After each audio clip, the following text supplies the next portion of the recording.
এটি একটি দলের ক্ষমতায় যাওয়ার জন্য দারুণ তৎপরতা। চরমোনাই পীরের বিস্ফোরক মন্তব্য, এটি কি আসলেই হতে যাচ্ছে?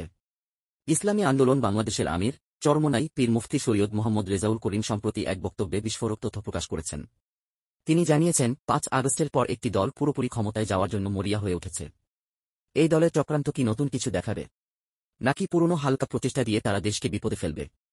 তিনি বলছেন, বিএনপি তো যা করছে, আমরা এখন সেটাই দেখে যাচ্ছি।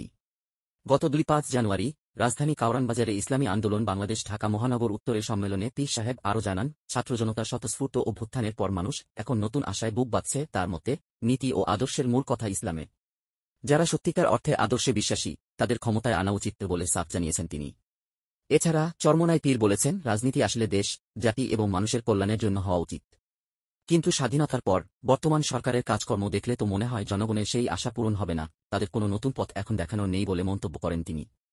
দলের প্রেসিডিয়াম সদস্য প্রিন্সিপাল সৈয়দ মোসাদ্দেক বিল্লাহ আল মাদানী বলেছেন, স্বৈরাচার হাসিনা সরকার দেশ ধ্বংস করেছে। তিনি আরও বলেন, জুলাই অভ্যুত্থানের পর দেশব্যাপী দখলদারি, বাণিজ্য, টেন্ডারবাজি ও চাঁদাবাজির হাত বদল হয়ে গেছে। তিনি বিএনপি সরকারের দুর্নীতিরও সমালোচনা করেন, যেটি ৫বার দেশে চ্যাম্পিয়ন হয়ে দেখিয়েছে তার প্রকৃত চেহারা।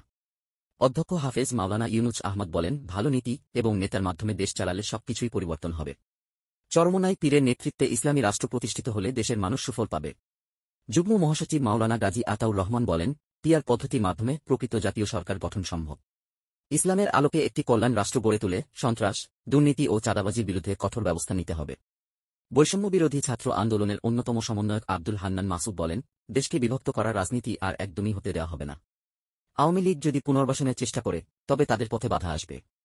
এখন সভাপতি প্রিন্সিপাল হাফেজ মাওলানা শেখ ফজলে বারী মাসুদ ভবিষ্যদ্বাণী করেছেন, আগামী জাতীয় সংসদ নির্বাচনে চরমোনাই পীরের নেতৃত্বে হাত পাখা প্রতীক জয়ী হবে এবং বাংলাদেশকে কল্যাণ রাষ্ট্রে রূপান্তরিত করবে। তিনি বলেন, বৈষম্যবিরোধী আন্দোলনে ইসলামী আন্দোলন বাংলাদেশ ইতোমধ্যে সরাসরি জড়িত হয়ে কাজ করেছে। এই কথা শুনে আপনি কি মনে করেন? আগামী দিনে কি আসছে?